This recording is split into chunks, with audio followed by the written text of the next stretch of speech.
I never imagined that a few misplaced decisions could unravel everything I had built in 72 years of my life. My name is Eleanor Hayes, and I have spent decades living quietly, giving, and loving without ever asking for much in return. My home, the house Richard and I built together, has always been my sanctuary. Its walls were filled with memories. The smell of the roses in the garden Richard planted, the soft creak of the floorboards under our feet, sunlight filtering through lace curtains that he insisted on keeping, even when I wanted something modern. But 5 months ago, that sanctuary began to feel like a cage. My son, Daniel, and his wife, Milena, moved in, claiming they needed temporary help while they sorted out their lives. At first, I welcomed them, offering space, meals, comfort, the same love I had given Daniel since he was a baby. But subtle signs soon began to whisper the truth. Strange glances shared between Daniel and Milena, hushed conversations that stopped when I entered the room, and the way their eyes lingered a little too long on my bank statements when I left the room. I tried to ignore it at first, telling myself they're just stressed. Perhaps I'm imagining things. But intuition has a way of gnawing at you until you can no longer pretend. It started with small things disappearing. My sewing supplies, a few bills missing here and there. Then I noticed unusual charges on my accounts. And finally, the moment of clarity that shook me to my core.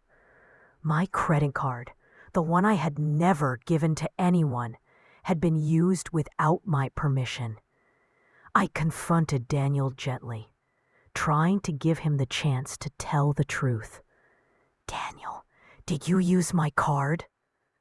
My voice was soft, a whisper that still carried the weight of decades. He stammered, hesitated, shuffled papers, his hands trembling.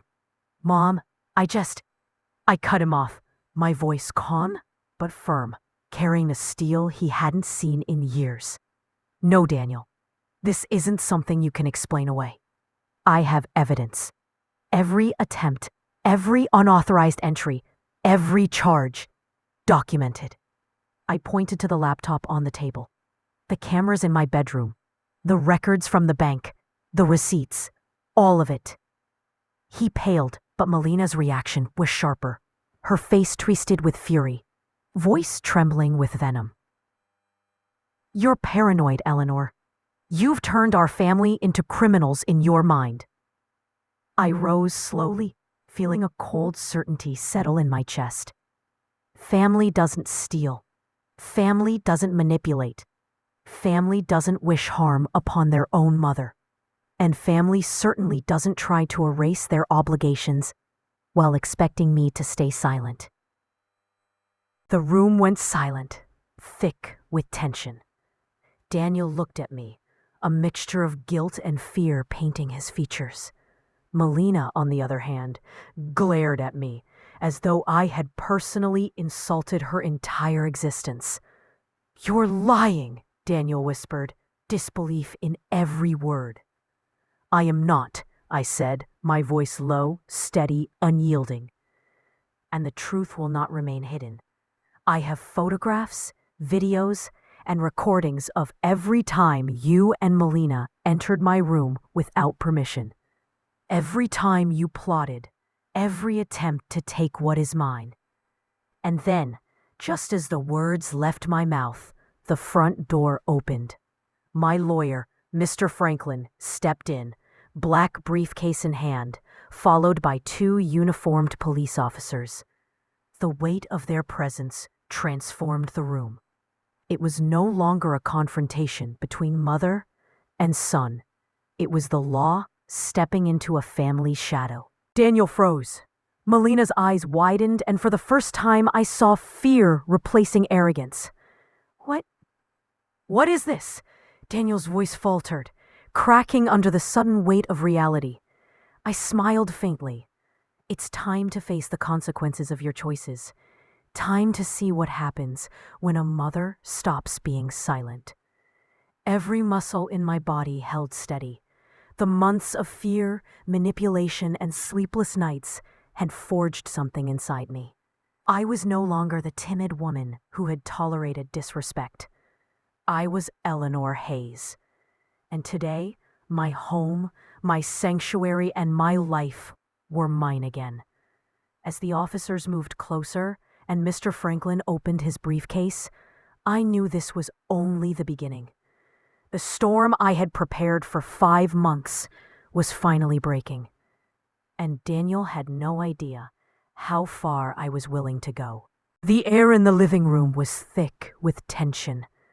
Daniel and Melina stood frozen, a wall of fear and disbelief forming between them and me.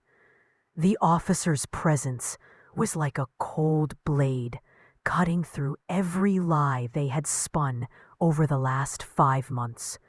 Melina tried to speak first, her voice sharp, almost shrill. "This is insane! You can't do this! You're crazy!" I let her words hang in the air, heavy and meaningless.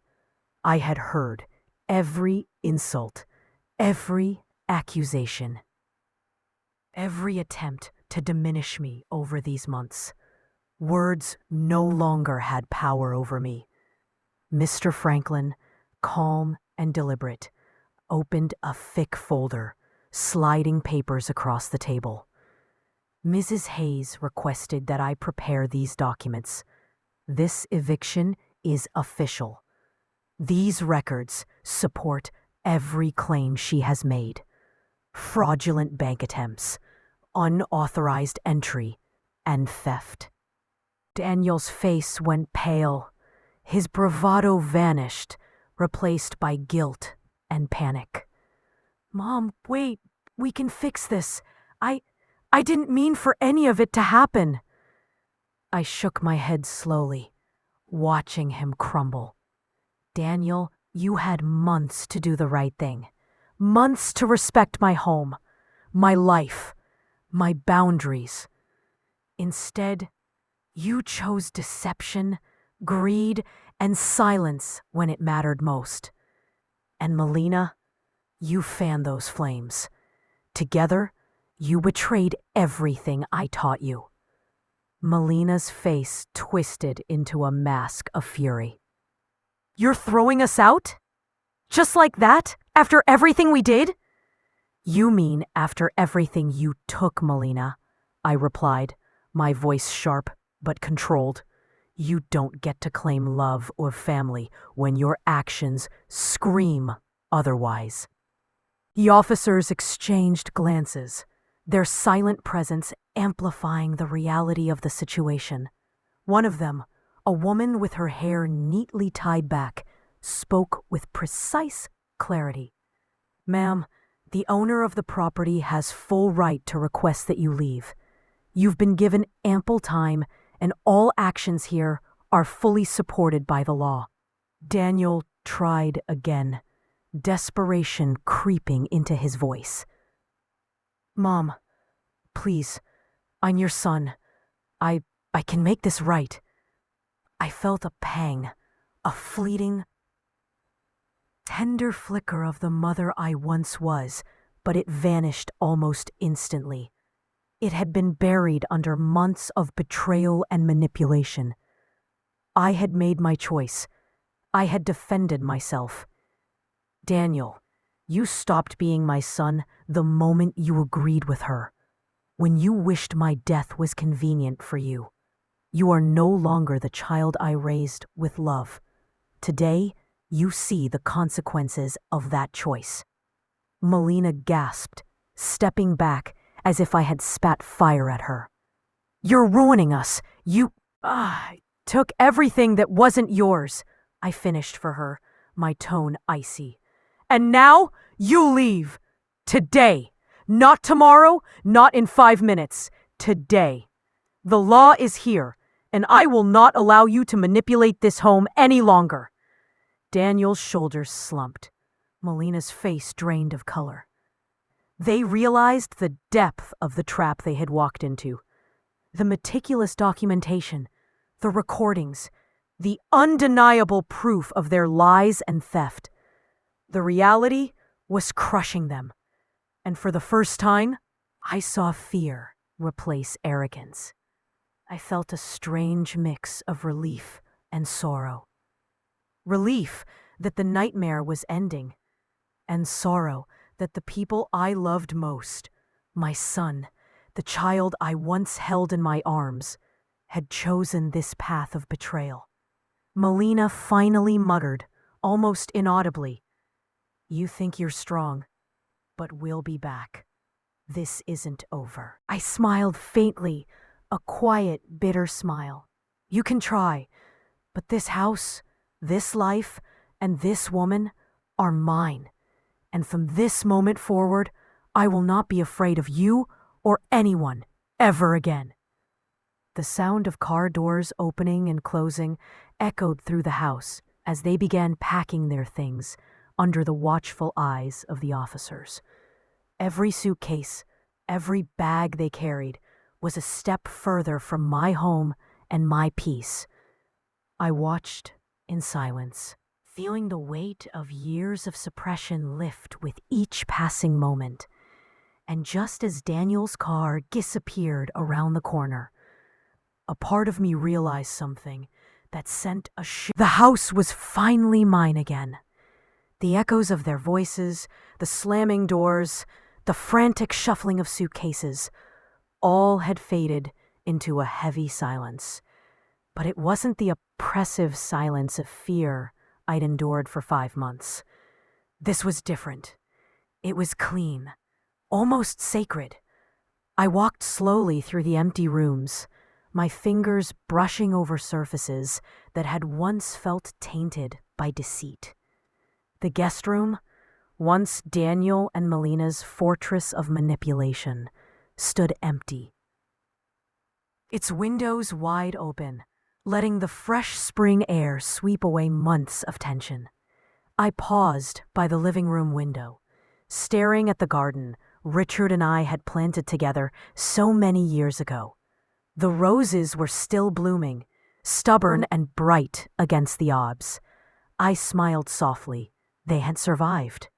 So had I. But survival was just the beginning. The real work was reclaiming myself. I started small. Coffee in the morning, just for me. Breakfast at my own pace. I turned up the volume on the TV, sang along to songs I loved, laughed at commercials that once went unnoticed. Each small act was a rebellion, a declaration that I belonged here, and I would no longer be invisible in my own home. Evening came, and with it, a knock at the door. It was Laura, my neighbor and anchor through the storm.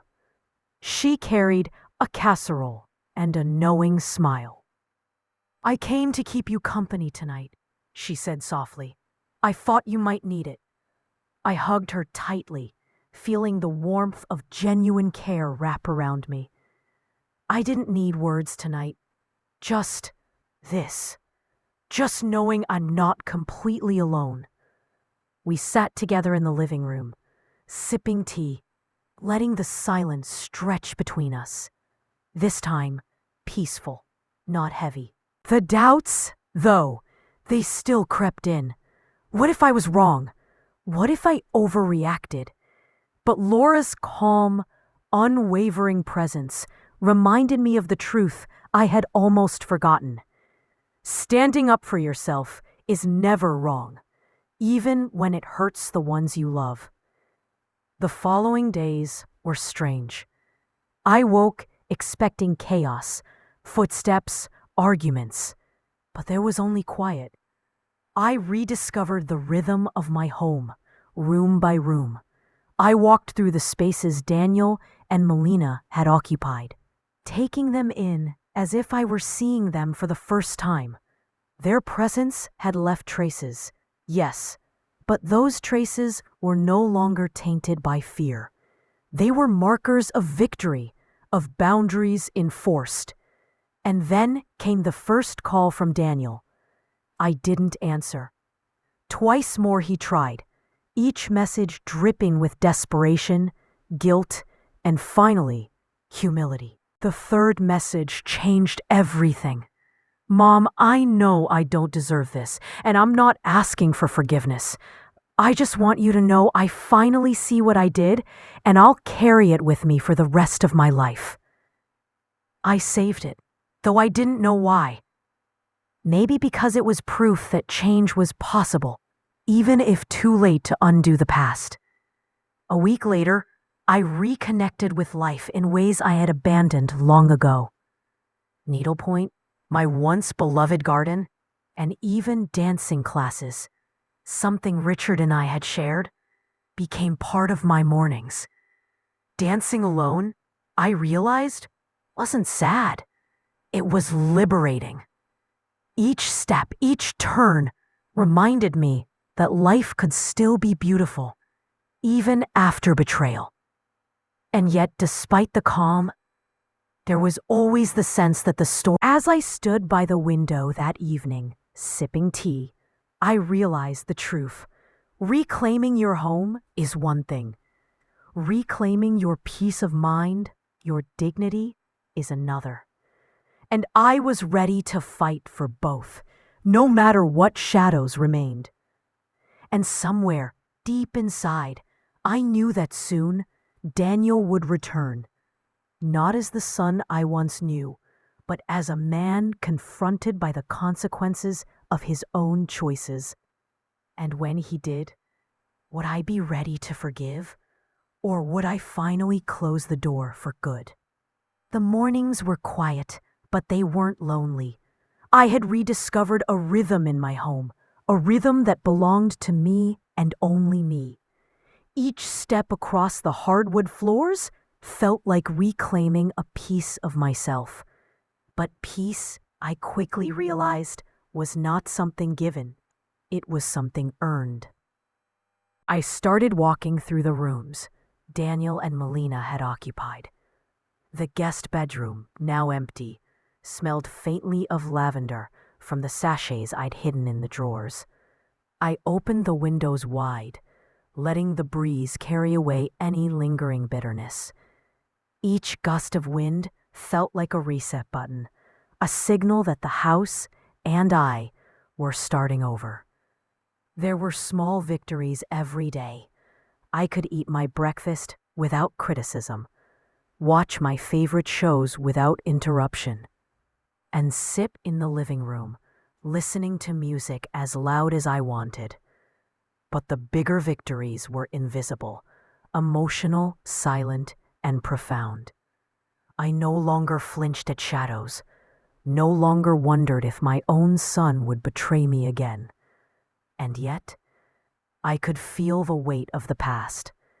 Daniel's absence left a strange emptiness in the hallways, like echoes waiting for a presence that might never return. Each voicemail, each message he left, reminded me of what had been broken. The apology in his third message still lingered in my mind. Mom, I know I don't deserve this, and I'm not asking for forgiveness. I just want you to know I finally see what I did, and I'll carry it with me for the rest of my life. I had saved it, reading it over and over, not because it healed the past, but because it reminded me that even the hardest lessons could be acknowledged. If not fully repaired, my days became a dance of small joys and subtle reclaiming. Needlepoint returned to my hands, the garden to my mornings. The flowers Richard and I had planted together seemed to bloom brighter than ever, almost as if they were cheering me on silently. And dancing, oh, dancing became my rebellion. Each turn, each step reminded me that life could still be mine, even after betrayal. Yet the nights were different. Silence at night wasn't comforting. It was reflective. The shadows reminded me of what had happened, of the betrayal I had endured, and of the constant vigilance that had kept me alive through months of manipulation. But I had survived. I had endured. And now, for the first time in years, I was free to decide what came next. Then, 3 months later, Daniel showed up. No call, no warning, just the familiar chime of the doorbell. Through the glass, I could see him, older, thinner, eyes lined with exhaustion and regret. Something in his posture had shifted. He wasn't the man who had allowed greed and manipulation to blind him. He was smaller somehow, humbled, waiting for permission he wasn't sure he would receive. I stood behind the door, the screen between us a subtle barrier, symbolic of the trust that had been shattered. "Hi, Mom," he said, voice soft, almost fearful. I didn't respond. I watched him, assessing the man before me. The son I had raised was here, but he was changed. The question remained. Had he truly learned the weight of what he had done? Or was this just another performance, another attempt to regain what he had lost? "I've been going to therapy," he continued, trying to understand how I became the person I was, how I let Melina manipulate me, how I betrayed you. "And," I asked, keeping my voice neutral, controlled. "I discovered I've been a coward," he admitted, voice cracking. "Instead of facing my failures, I blamed everyone else, especially you. I resented your success when mine was a mess. I blamed you for having your life together when mine was falling apart." The words were right. Exactly what I had wanted to hear for months. But they came too late to erase the damage. "I'm glad you're working on yourself, Daniel," I said, voice steady. "I truly am, but it doesn't change what happened. It doesn't erase the things you said, the things you did, the things you allowed." He nodded, tears rolling down his cheeks. "I don't ask for forgiveness. I want you to know that I finally understand, and I'll live with the weight of it for the rest of my life." I let the silence stretch between us. It was heavy, but necessary. The door remained closed. The screen, a boundary, a reminder that trust isn't given back just because words are spoken. And as he stood there, the shadows of the past lingering in the corners, I realized something essential. Reclaiming my home was one battle. Reclaiming my dignity, my peace, my self-worth. This was the real war. And I was ready for it. The house felt alive again. Not with arguments or whispered schemes, but with possibility. I walked through each room, running my fingers along the windowsills, inhaling deeply the scent of fresh air and faint traces of my own perfume. This was my sanctuary now, a place where every corner, every wall reflected my choices, not someone else's greed. I started small, fixing what Daniel and Melina had neglected. The kitchen cupboards needed reorganizing. The guest bedroom required fresh sheets, and the garden was begging for attention. But as I worked, I realized these tasks weren't chores. They were symbols. Every sweeping motion, every planted seed, every polished surface felt like reclaiming a fragment of my soul. My days were filled with quiet victories. I visited the local community center and joined a needlepoint group. Women my age surrounded me, each with stories of betrayal, neglect, and underestimation. Among them was Maria Santos, a spirited 71-year-old with eyes that had seen too much and a heart that refused to break. The first year is hardest, Maria told me over coffee one morning. You doubt yourself. You wonder if you were too harsh. But slowly, you remember who you were before they tried to make you small. And that person? She's beautiful. I nodded, feeling the truth of her words. Slowly, the heaviness inside me began to lift. I remembered the woman I had been before the lies, before the theft, before the disrespect. She wasn't lost. She was waiting. I also returned to dancing, a ritual Richard and I had shared every Friday. Alone at first, hesitant, but soon with joy and abandon. My feet moved to the rhythm of liberation. Each twirl, each step reminded me that life still had color, even after the shadows of betrayal. Yet, as powerful as this newfound freedom felt, I couldn't ignore the lingering tension in my mind. Daniel's face haunted me sometimes. His guilt, his apology, his empty gestures. He had shown remorse. But remorse didn't erase months of pain. I had learned something essential. Forgiveness was a gift I could give, but it wasn't mandatory. Not yet. And then one crisp morning, an unexpected message arrived. It was from an unfamiliar number. Mrs. Hayes, there's something you need to know about your property. It's urgent. My heart skipped. Could it be another attempt at manipulation? Or a threat from someone I didn't know? I called the number cautiously. A calm, professional voice answered. Mrs. Hayes, this is Detective Laura Mitchell. We've been investigating a fraud ring connected to stolen property, including credit cards. Your situation came up in the course of our investigation. We believe your son and his wife may have been involved in a wider scheme. I froze. Yes, Mrs. Hayes, that's exactly why we need your cooperation. You have a chance to not only protect yourself, but to help dismantle this thing. We want to make sure justice is served. A surge of adrenaline rushed through me. For months, I had fought for my dignity and safety. Now, I had the power to protect others too. The thought made my chest swell with a mixture of pride and determination. I hung up, standing in the center of my living room. Sunlight spilling through the windows. For the first time in a long while, I felt like a woman in full control of her destiny. But even as I savored that sense of power, I knew one thing: the past was never fully gone.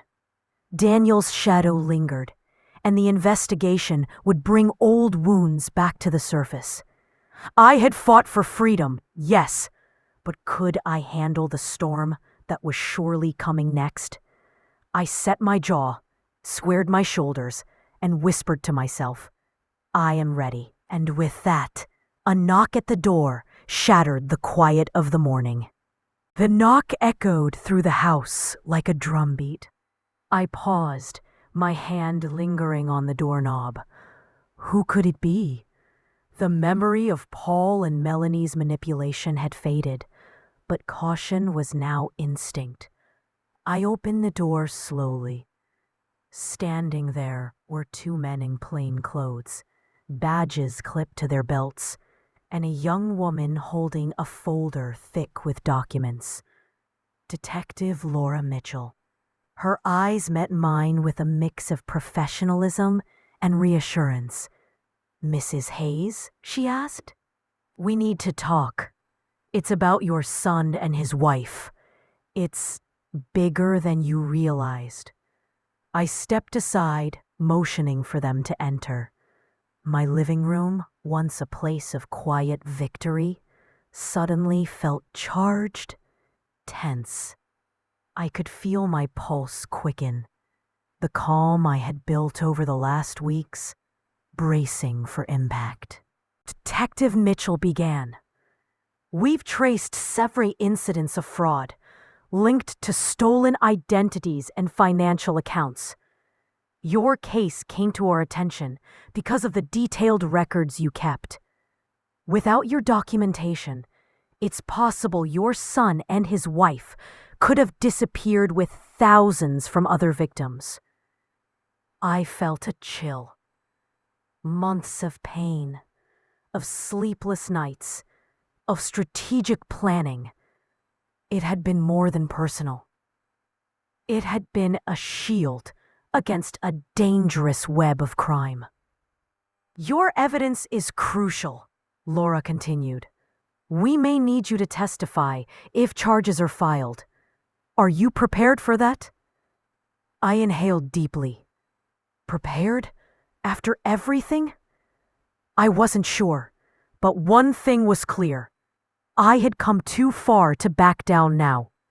Yes, I said, voice steady, though my hands trembled slightly. I'll do what's necessary. Detective Mitchell handed me the folder. Inside were copies of bank statements, security footage, and affidavits I had painstakingly collected over the past months. Each paper was a testament to my vigilance. Each photo proof that my fight had mattered. Then she paused, looking at me intently. Mrs. Hayes, your son has already confessed to some actions, but Melanie's network goes beyond him. She may have connections we don't yet know.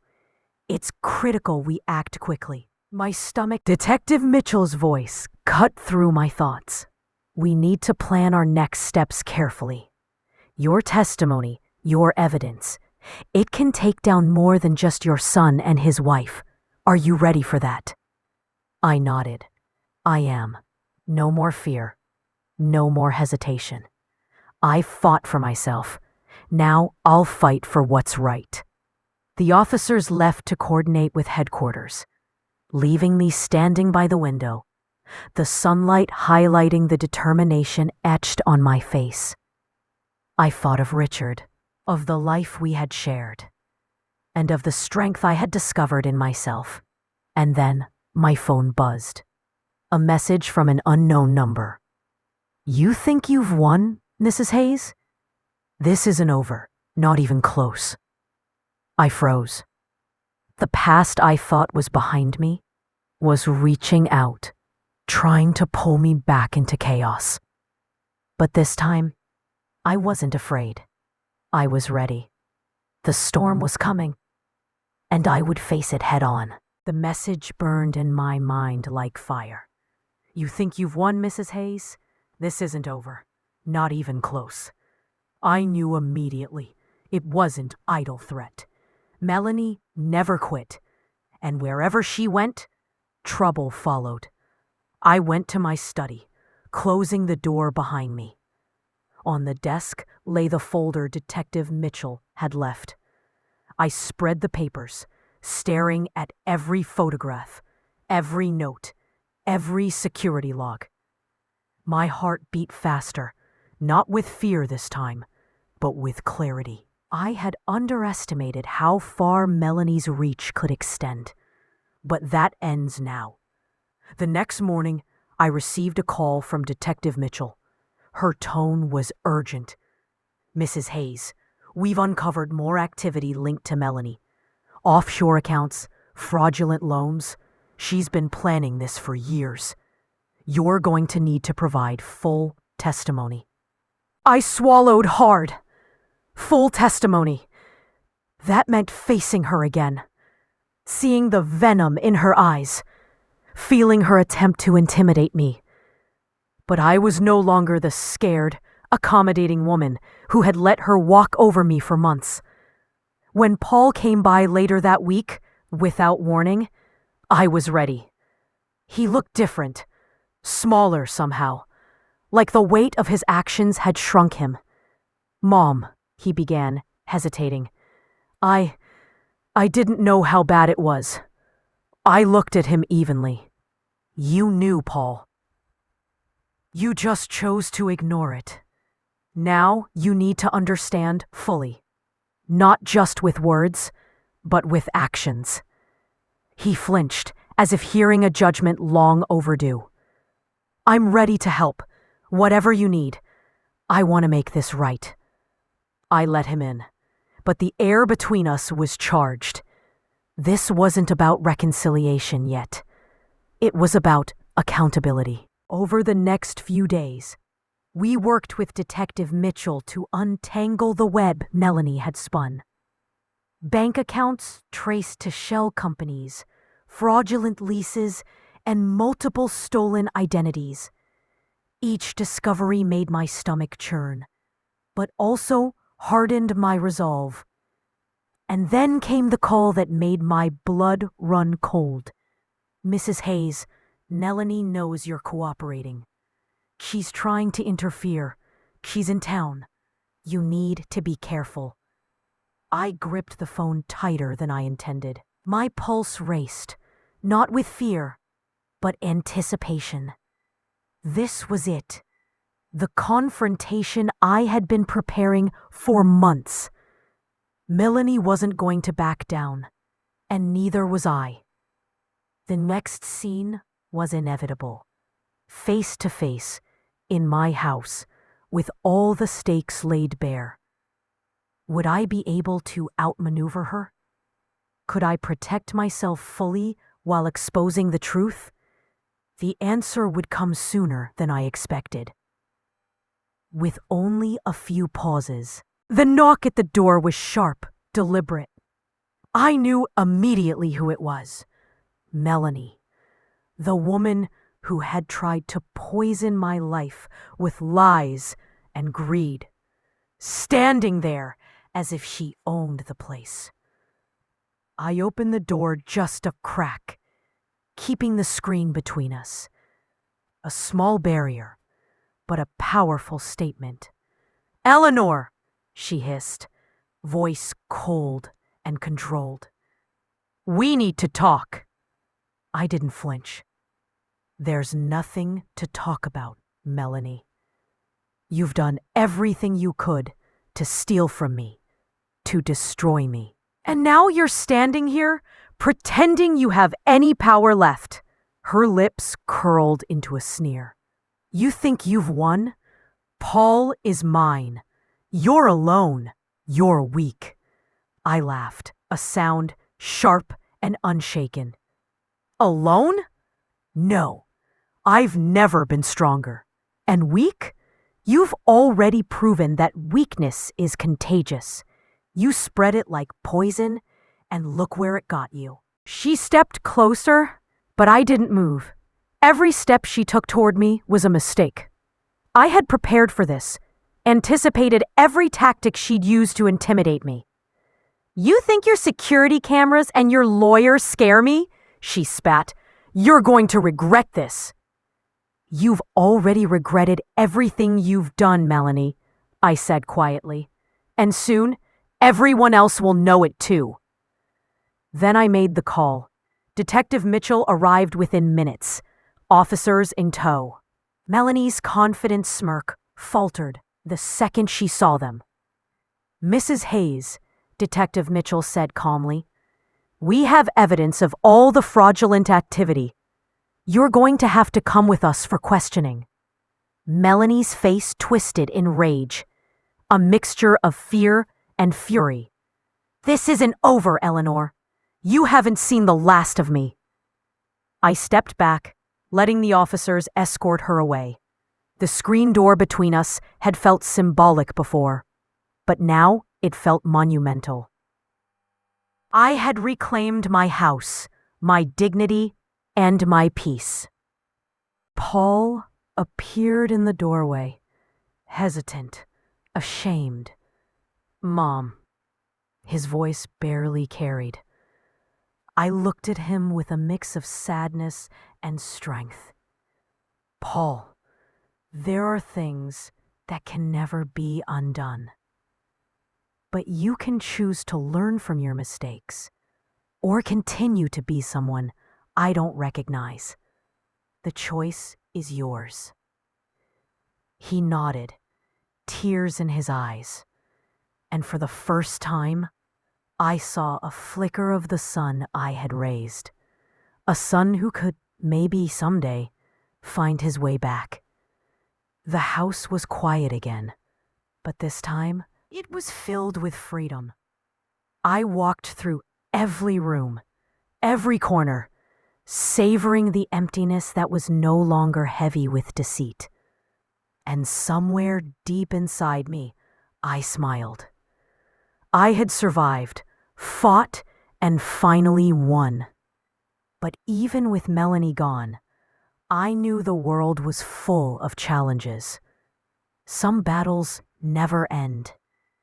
And in the next part, the morning sunlight spilled through the curtains, bathing the living room in a soft, golden glow. For the first time in months, I didn't wake up expecting chaos, arguments, or betrayal. I woke up expecting me.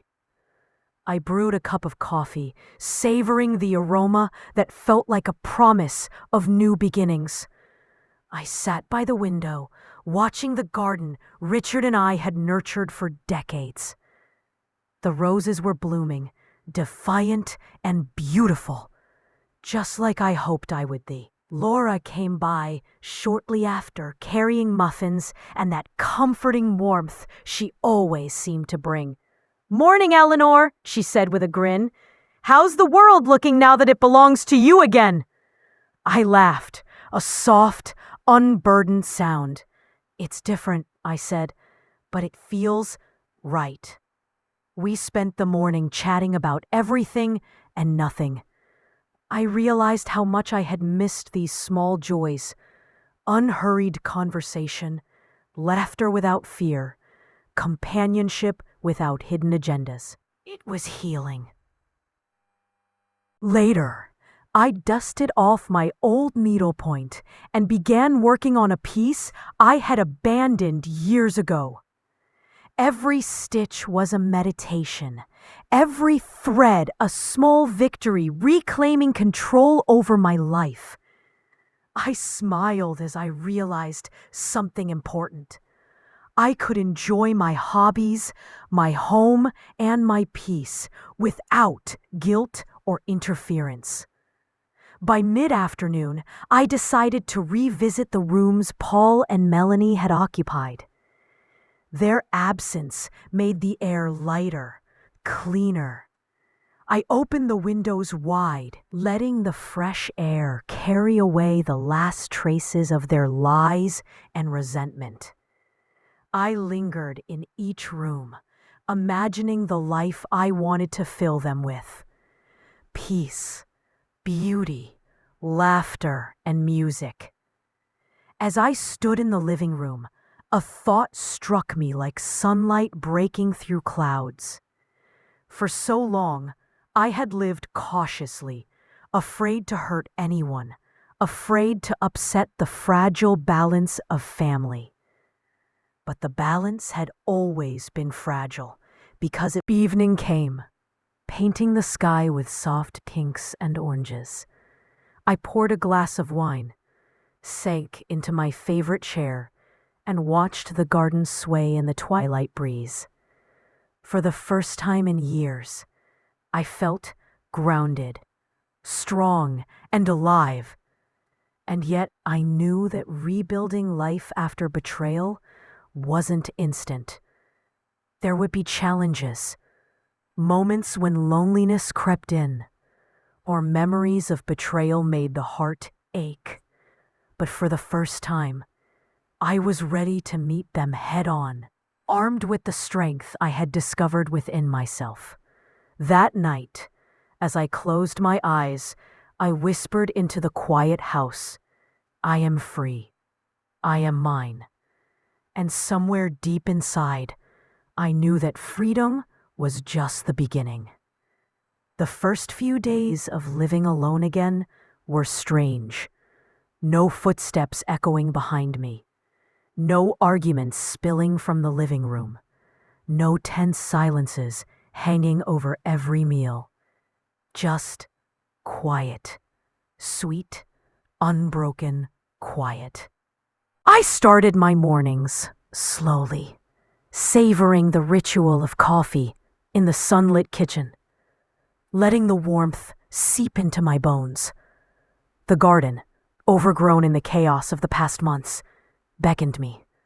I wandered between the flowers Richard and I had planted together, speaking to him softly, as if he could still hear me. "We did well, didn't we?" I murmured, brushing my hand across the rose petals. It wasn't just the garden that needed tending. I found myself drawn to hobbies I'd abandoned. Needlepoint, dancing, reading in the evenings, all things I had pushed aside, thinking life was about keeping peace for others. Now, they were mine again, mine to enjoy without guilt. One afternoon, I met Maria Santos at the community center.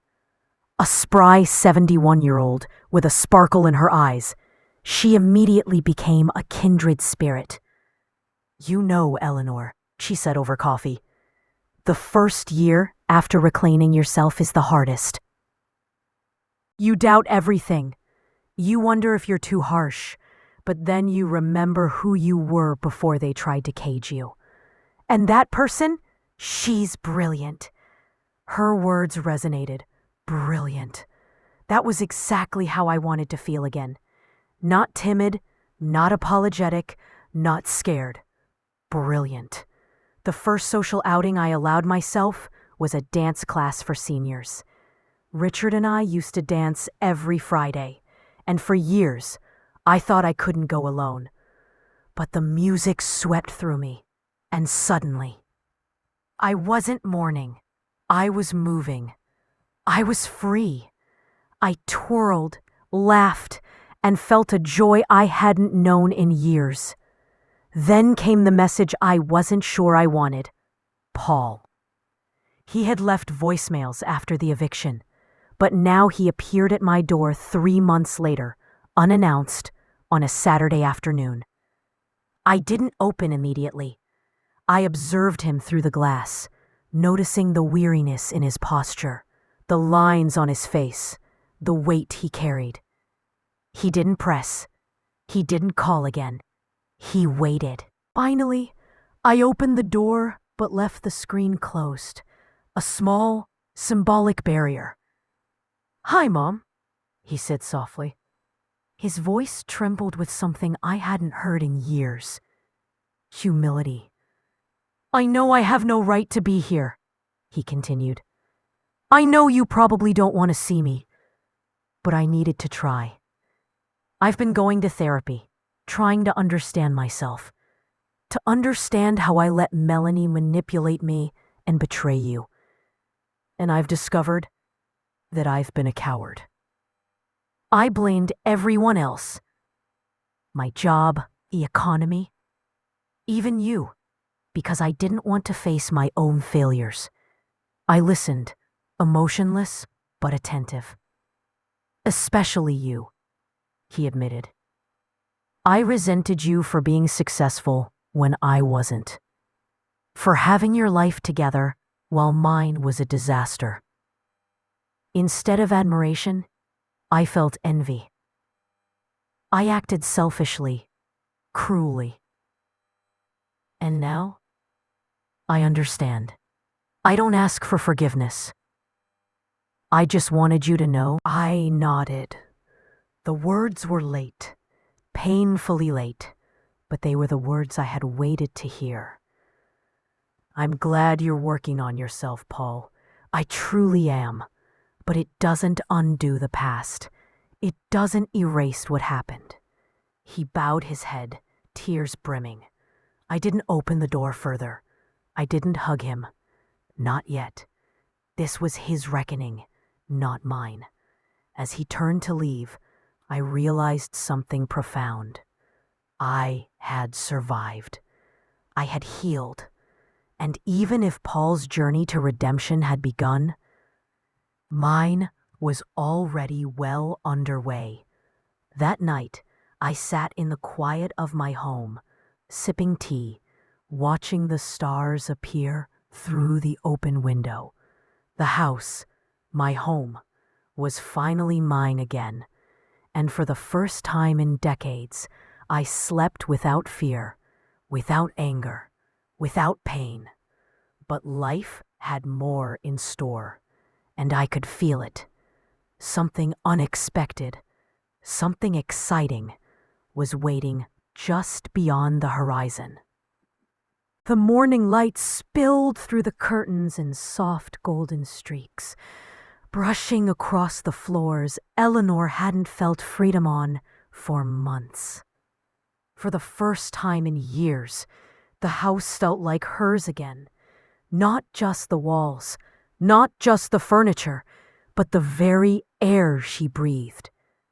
I brewed a pot of coffee, letting the aroma fill the kitchen, and for the first time in 5 months, I sipped it without anyone glaring over my shoulder or questioning my choice of mug.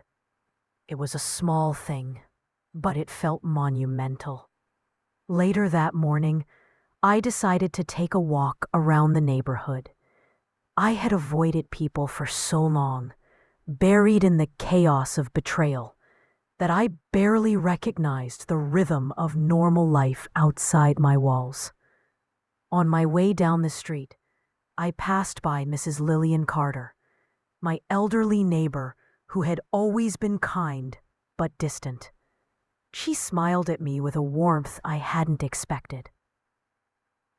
"Eleanor, it's so good to see you outside," she said, her voice trembling slightly with age. "I was worried about you."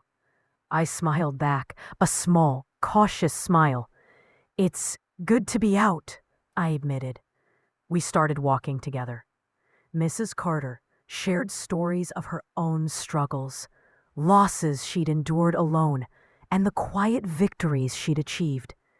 Each story felt like a mirror to my own, and for the first time in months, I didn't feel isolated. There were people out there who understood, who had been through pain and survived. By the end of the walk, she invited me to a community sewing circle, an activity I had long abandoned after Richard's passing. Hesitant? I agreed. Something inside me whispered that this was the first step toward reclaiming not just my home, but my life. When I arrived at the center, I was greeted by a small group of women, each with a history written in the lines of their faces. Maria Santos, a fiery, 71-year-old with a laugh that could shake the walls, immediately welcomed me with open arms. Finally, someone else who's not afraid to say enough is enough, she said, giving me a conspiratorial wink. We shared stories, laughed at the absurdities life had thrown at us, and for the first time in a long while, I felt the warmth of human connection again. But the laughter, the camaraderie, was also tinged with reflection. I realized how much I had missed being around people who respected me, not just superficially, but truly. The sun was setting when I walked home, my steps lighter than they had been in months, and yet there was a gnawing awareness in the back of my mind. Freedom, as sweet as it felt, always came with its own set of challenges. Paul's absence was a relief, yes, but what if he returned? What if he hadn't truly changed? I opened the front door, and there it was, my house, quiet and still, every corner echoing the silence of regained control. I knew tomorrow I would wake up again in this silence, but would I still feel the same calm? Or was this just a fleeting peace before the storm returned? I poured myself another cup of tea and sat by the window, staring out at the garden Richard and I had planted decades ago. The flowers swayed gently in the evening breeze, and for a moment, I imagined him standing there beside me. But then a sharp sound snapped me back to reality, a car pulling into the driveway. My heart jumped. My first thought was Paul. Could he really be back so soon? I held my breath, ready to confront the past once more. But when the doorbell rang, it wasn't Paul. It was a delivery I hadn't expected. An envelope, no return address, just my name written in a familiar hand. I opened it carefully. Inside was a photograph, one I didn't recognize at first. And then I saw it, a picture of Richard, younger, smiling, holding a little girl in his arms. A note scribbled at the bottom read, "Some truths you deserve to know. Meet me tomorrow. Someone who cares." My hands trembled. Who could have sent this? And what truth were they talking about? I placed the photo on the table, my mind racing. The peace I had fought so hard to reclaim was suddenly threatened. Not by Paul, not by Melanie, but by something I hadn't even seen coming. And that's when I realized the story wasn't over. Not even close. The photograph lay on the table like a small, jagged key to a door I wasn't sure I wanted to open. Richard, smiling, his eyes full of that quiet warmth I'd missed for so long, holding a little girl whose tiny hands clutched his shirt as if she never wanted to let go. My heart ached and raced at the same time. I sat down, staring at it for what felt like hours, trying to place the face, trying to remember if I'd ever seen her before. And then it hit me. A memory, buried under decades of routine, of grief, and of quiet nights spent alone. A day at the park, a little girl who had called Richard uncle instead of dad. A day I had barely noticed, too wrapped up in my own world. Could she? No, it couldn't be. My mind whirled with questions. Who sent this? That night, sleep eluded me. I lay in bed, staring at the ceiling, every creak of the house echoing like a warning. I thought about Paul, about Melanie, about the months of betrayal I had endured. And yet, my mind kept returning to that photograph. There was a connection I couldn't ignore, a thread I had to pull. Morning came with a hesitant light, brushing the garden in gold. I brewed my tea, sat by the window, and stared at the envelope again. The handwriting was neat but unfamiliar, almost formal. Whoever had sent this knew me, or knew Richard, and they believed I needed to know something crucial. By mid-morning, I resolved to go. I didn't know where tomorrow was supposed to take me, but I couldn't ignore it. I packed a small bag, my phone, my keys, a notebook, and tucked carefully the photograph.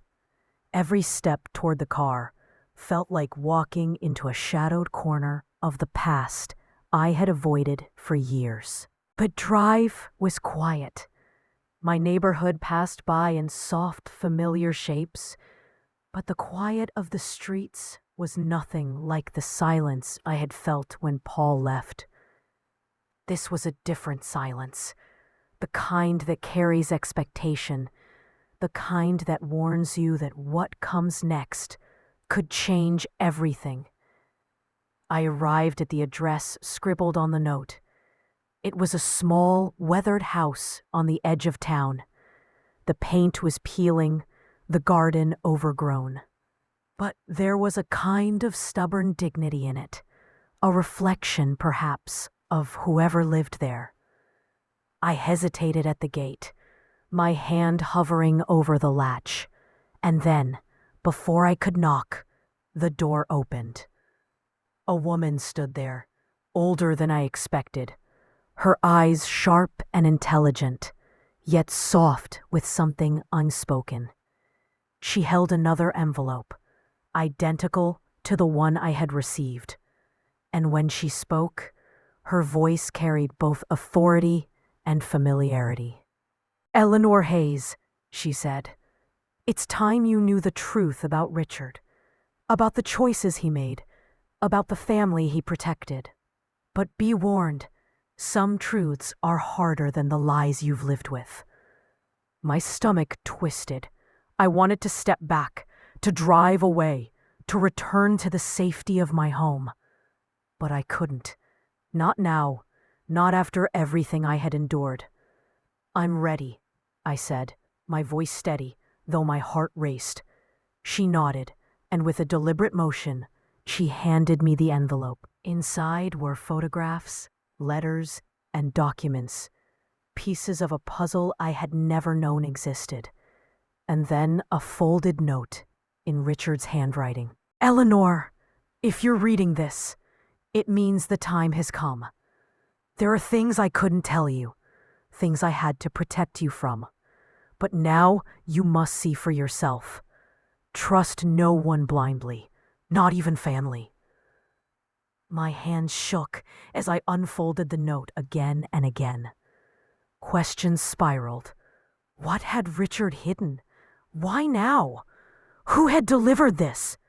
And most importantly, what would I find out next? Because the moment I looked up from the envelope, I realized I wasn't alone in the yard. Someone was watching, standing just beyond the shadows of the overgrown garden. And I knew in that instant, the next revelation wasn't going to be easy. It was going to shake everything I thought I knew about my life. I froze in the yard, my fingers clutching the envelope like it was the only lifeline I had left. The figure in the shadows didn't move, didn't speak, just watched. My heart thudded in my chest, loud enough that I thought it would give me away. "Who's there?" I called, my voice steady, despite the adrenaline surging through me. The figure stepped forward slowly.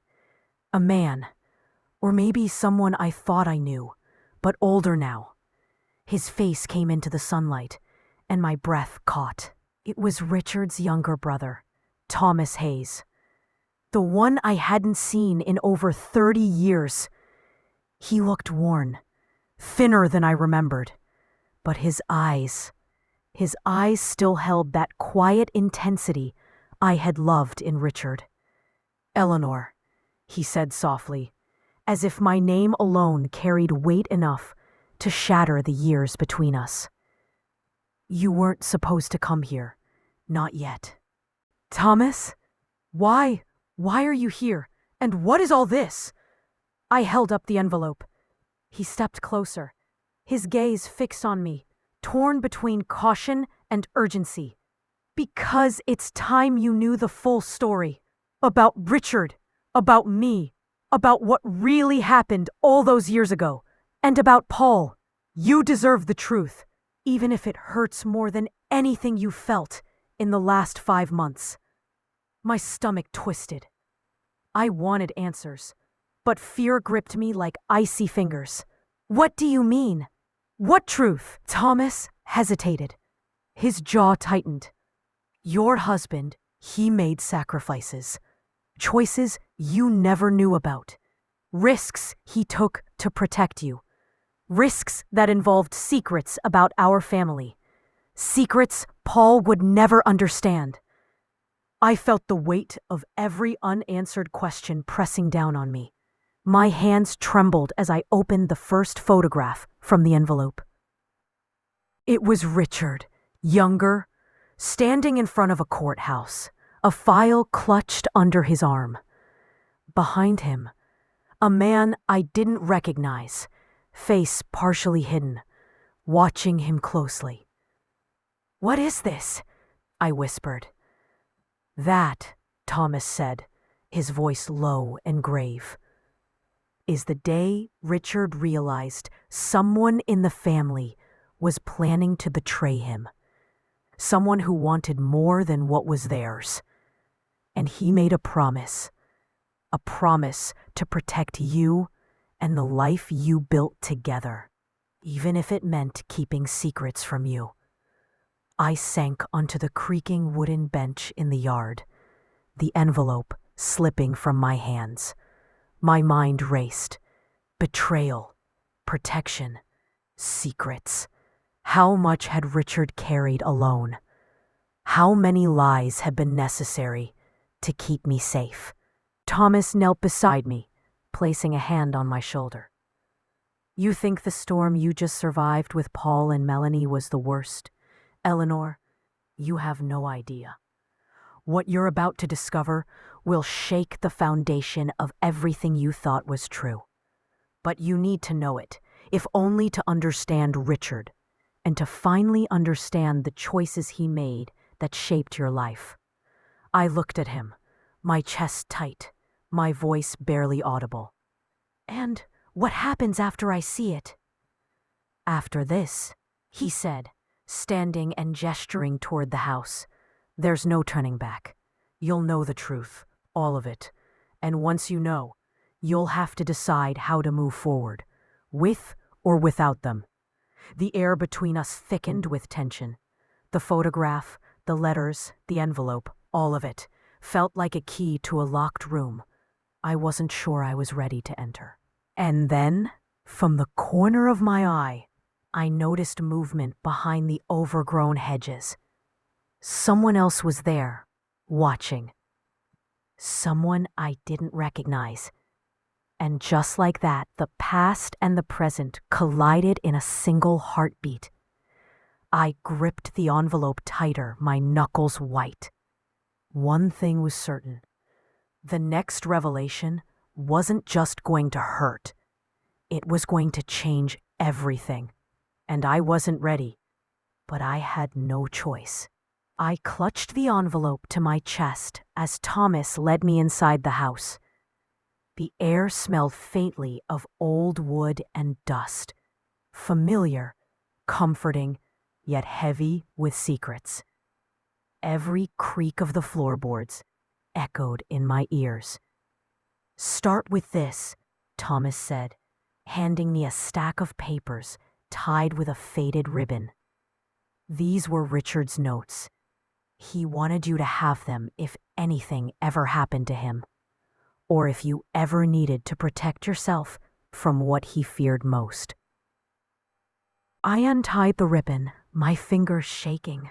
The first page was a letter addressed to me, written in Richard's careful, precise handwriting.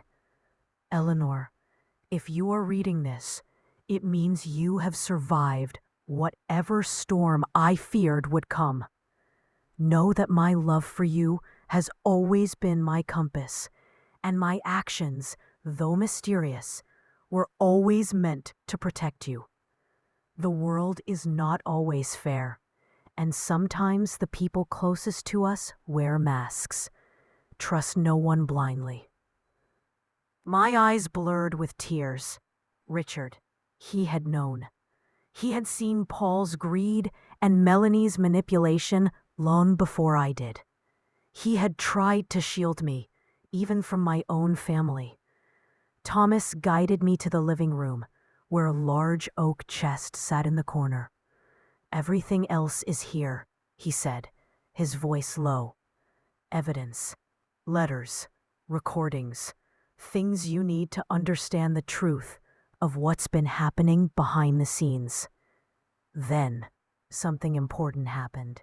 I opened the chest. Inside were stacks of documents, photographs, and a small locked box. My hands trembled as I lifted the first photo. A younger Paul, not yet a man, standing beside Melanie in a cafe, laughing. But the joy in their faces looked rehearsed, almost too perfect.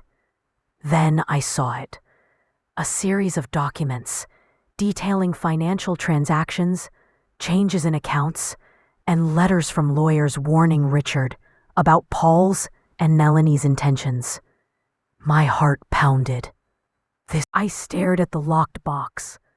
Something in my gut told me it contained the final piece of the puzzle, the part Richard had feared most. My hand hovered over the lock, hesitant, but I knew I couldn't turn back. And then A sudden noise upstairs made me jump. A door creaking, a shadow slipping past the window. Someone was watching. Someone had followed Thomas and me inside. I froze. My pulse raced. Could it be Paul, Melanie, or someone else entirely? The envelope and the chest of secrets felt heavier in my hands than anything I had ever carried. The past wasn't done with me yet, and whatever I was about to discover would change everything I thought I knew about my family and about Richard's sacrifices. I took a deep breath, knowing that the moment I opened the locked box, my life would never be the same. My hands hovered over the small, cold, locked box, each second stretching like an eternity. The key Thomas handed me felt heavier than steel. I could feel the weight of every secret, every betrayal, pressing down on me. "Are you ready?" Thomas asked softly, his eyes serious but kind. I nodded, swallowing the lump in my throat. The lock clicked open, and I lifted the lid. Inside lay a stack of envelopes, each labeled with a name and date, and a small USB drive with Richard's initials engraved in tiny letters. I picked up the first envelope. It was addressed to me in Richard's familiar handwriting. My hands shook as I opened it. Inside was a letter. "Eleanor, if you are reading this, it means you have faced betrayal, endured pain, and survived. What I leave you now is the truth about our family. Paul and Melanie are not the people you think they are. They've been planning their moves for years, and some truths are darker than even I imagined."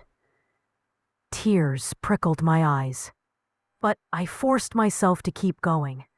I pulled out the next envelope, and then the next. Photographs, bank statements, recordings of conversations I had never known existed. It was all there. Proof of manipulation, theft, and calculated deceit. Paul's attempts to rewrite history, Melanie's schemes, even the people they had tried to bring in to help their lies seemed legitimate. Then I reached for the USB drive. My fingers trembled as I plugged it into the laptop. Files began to load. Videos, audio clips, documents detailing everything Richard had gathered over the years. Some of it so shocking, I felt my knees weaken.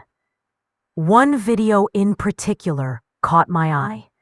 It showed Paul and Melanie meeting in a dimly lit cafe, whispering urgently. I looked up at Thomas, my voice barely a whisper. He tried to protect me all these years. He tried to protect me. Thomas nodded solemnly. "And now it's your turn, Eleanor. You know the truth. You know what they've done. And you have the power to make sure nothing like this ever happens again." The room seemed to shrink around me, the weight of the revelations pressing in. I felt a surge of anger, grief, and a strange sense of liberation, all at once. I had been kept in the dark for far too long, but now the cards were in my hands, and I knew, deep down, that the moment I stepped out of this house, armed with Richard's truths, nothing would ever be the same. But before I could process everything, another sound made me freeze. Footsteps, deliberate and slow, coming from the hall outside. Someone had followed Thomas and me, and whoever it was had just realized that the secrets I now held could destroy everything they had worked so hard to hide. The sun was just beginning to dip behind the trees, spilling a golden glow through the living room windows. I stood in the doorway of the room Paul and Melanie had occupied, surveying the emptiness. The air felt lighter somehow, almost sacred. Every suitcase, every box, every discarded bag they had dragged out seemed to whisper, "You are free now." I could hear the faint rumble of the car starting, the crunch of gravel under tires, and then the silence, absolute silence. It wrapped around me like a warm blanket, unfamiliar yet comforting. I walked slowly to the front porch, inhaling deeply. The smell of roses from the garden mixed with the crisp evening air. Richard would have loved this moment of quiet, this reclaiming of our home. Laura appeared at the gate, carrying a small basket of fresh bread and homemade jam. Her eyes glistened as she hugged me. "It's over, Eleanor. You did it." I nodded, letting a single tear slip down my cheek. "I did it," I whispered. "But why does freedom feel so strange?" She smiled knowingly. "Because you've been living on someone else's terms for too long. Now it's your turn." I spent the evening walking through the house alone. Every room held echoes of memories, some sweet, some painful, but now I could touch them without fear, without resentment. I opened the windows wide, letting the breeze carry away lingering shadows. I sat in Richard's favorite chair, the one by the window overlooking the garden, and felt something I hadn't in years: peace. But even in this newfound peace, a tiny knot of doubt lingered. What if Paul never truly understood? What if Melanie's poison had infected him too deeply? I shook my head, refusing to let the shadow creep back in. For the first time in decades, I chose to trust my own judgment, my own strength. The next morning, the postman delivered a small envelope. Inside was a note from Paul. My hands trembled slightly as I read it. "Mom, I don't expect forgiveness. I only want you to know I finally see what I've done. I will live with this for the rest of my life." I folded the note slowly, pressing it to my chest. His words were overdue, but at least they were coming. And maybe, just maybe, the boy I had raised, the one who once wished me gone, was beginning to grow into a man. Even as I felt a spark of hope, I knew the work wasn't done, not for him, not for me. Boundaries had been set, lessons had been taught, but the true healing would take time, and that was okay. I turned back to the garden, brushing my fingers over the petals Richard and I had planted so many years ago. Life had returned to me, not the life I had endured, but the life I had fought for. And no one, not Paul, not Melanie, could take that away again. As the evening shadows stretched across the lawn, I poured myself a cup of tea and sat in the soft glow of the setting sun. For the first time, the house felt like mine in every sense. The storm had passed, but I knew, somewhere deep down, the next chapter was waiting. One filled not with fear or betrayal, but with strength, love, and hard-earned freedom. I sipped my tea, letting the warmth spread through me, and whispered to the empty garden, "This is just the beginning." The next morning, I woke to sunlight spilling through the curtains, painting golden stripes across the wooden floor. The house was quiet. No arguing, no footsteps running down the hall, no sharp whispers behind closed doors. Just the kind of silence that feels like a soft exhale, like the world has paused to let you breathe. I moved slowly through the kitchen, the smell of fresh coffee curling in the air. For the first time in months, I could make breakfast at my own pace, humming softly to myself as I buttered toast and brewed tea. Richard's old radio sat on the counter, and I turned it on, letting jazz notes fill the room.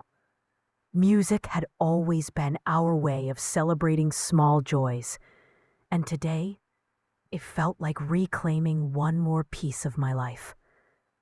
Around noon, there was a soft knock at the door. I opened it just enough to see Paul standing there, shoulders slightly hunched, eyes careful and hesitant. He wasn't demanding anything, wasn't asking for permission. He just stood there, vulnerable and raw. I just wanted to say hello, he murmured, his voice thin, almost uncertain. I didn't step aside. I didn't invite him in. I just looked at him, measuring the years of pain and betrayal, weighing the glimpses of remorse I could see in his eyes. Paul, I said softly, this is my home. You're only welcome here if you understand what it took for me to stand in it alone today. He nodded, swallowing hard. I do, Mom. I finally do. We didn't speak much after that. Words were fragile, heavy with the weight of months gone wrong.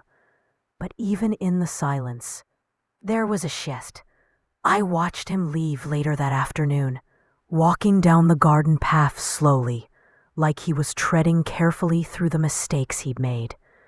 And when he disappeared around the corner, a sense of quiet satisfaction settled in me. Over the next few weeks, I began to rebuild. I returned to the garden, tending to flowers Richard and I had planted, whispering to him as I worked. I joined a local knitting circle, sharing stories and laughter with women who had known similar struggles and triumphs. I danced again, just as Richard and I used to, spinning in the living room, with music filling the air and the floor beneath my feet alive with rhythm. One afternoon, as I planted tulips along the edge of the garden, my phone rang. It was Laura. You've changed, Eleanor, she said warmly, stronger than I've ever seen you. I smiled, brushing dirt from my hands. I finally remembered who I was before they tried to take it all away, I replied. And I'm not letting them take it back. Even as life returned to a calm rhythm, there was a tension that lingered, a question hanging in the air, like the last note of a song. Would Paul truly understand the lessons he'd been forced to learn? Or would the shadows of his past choices pull him back? I couldn't know. I could only move forward, and in that quiet determination, I realized something profound. Standing up for yourself isn't just about protecting what's yours. It's about reclaiming the person you lost along the way. I sipped my tea as the sun set, casting long shadows across the garden, and whispered to the wind, "This is the life I fought for, and I will never let it go." Days turned into weeks, and the house slowly settled back into its rhythm. No more arguments echoing down the halls. No more doors slamming in frustration. No more whispers that made me feel unsafe in my own home. The walls seemed to breathe with me again, alive with the memories of love, laughter. One rainy afternoon, I heard a soft knock. I opened the door cautiously. Paul stood there, drenched from the storm, shoulders hunched, eyes fixed on the ground. He didn't rush, didn't make excuses. He just waited, letting the silence stretch between us like a fragile thread. "Mom," he said finally, voice small, almost breaking. I've been thinking about everything, about what I did, about who I became. I'm sorry. I didn't answer right away. I studied him carefully, seeing the boy I once held in my arms and the man who had lost his way. There was still hurt in my heart, but there was also space for understanding. "Paul," I said finally, "I can hear your words, but you need to understand. Actions matter more than apologies. You can't undo the past. You can only learn from it." He nodded, swallowing hard, tears glinting on his cheeks. "I know, and I want to. I want to be better. I don't expect forgiveness." I took a deep breath, letting years of fear, pain, and love settle into a calm determination. Then start by living differently. Make choices that reflect respect, honesty, and integrity. And maybe, just maybe, one day you'll be the son I raised in spirit, if not in memory of your mistakes. He nodded again, this time with a quiet resolve I hadn't seen before. Without another word, he turned and walked down the driveway, disappearing into the rain, leaving me in the house that was finally mine, body, soul, and heart. The days that followed were peaceful. I danced, I gardened, I laughed, and I rebuilt the life I had almost lost. I reached out to old friends, reconnected with my community, and allowed myself to embrace the joy of independence I had earned. And though the memory of betrayal lingered like a shadow, it no longer defined me. I had faced the storm, stood tall against greed and disrespect, and reclaimed my life. I poured myself a cup of tea one evening, sitting by the window as the sun dipped below the horizon, painting the sky with streaks of gold and crimson. I whispered softly, almost to Richard, almost to myself, "This is my life. I fought for it. I earned it, and no one, not even my own blood, can take it away again." Outside, the wind rustled through the trees, carrying away the last remnants of fear. And inside, I finally felt whole. The storm had passed, and in its wake, I had found freedom.